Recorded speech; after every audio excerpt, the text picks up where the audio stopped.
Let's jump into our big three stories of the day. As always, it seems there's a lot going on, especially a Monday coming out of the weekend. Airport travel during the Thanksgiving holiday. Every holiday's a disaster. Will this one finally be different? Only time will tell. It seems that every recent holiday post-COVID is a record number of travelers. Will that be the case for and this a record number of Thanksgiving? delays, it seems like. Yeah. We're also talking about, of course, what's happening in the Middle East and a hostage deal that may be brokered involving the U.S.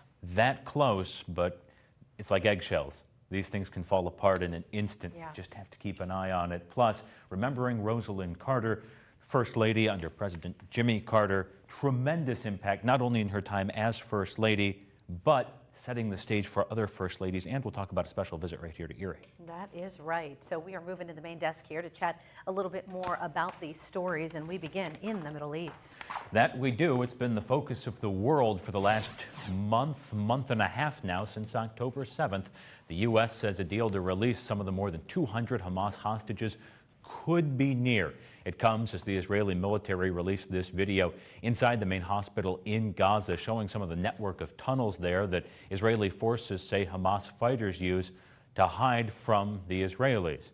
Now, it's important to note again, more than 13,000 Palestinians have been killed during this war, including more than 5,000 children. And again, we note, hostage deal seems close, but it can seem close and evaporate as quickly as it materializes. It is so delicate.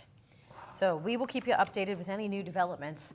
Right now, we also want to talk about former First Lady Rosalynn Carter being remembered for working tirelessly on mental health reform, becoming one of the first presidential spouses to work on a cause. And that led to the professionalization of the role.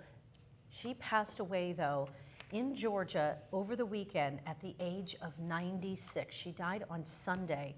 And she entered hospice care just last week, joining her husband, President Jimmy Carter, who has been in hospice since last February.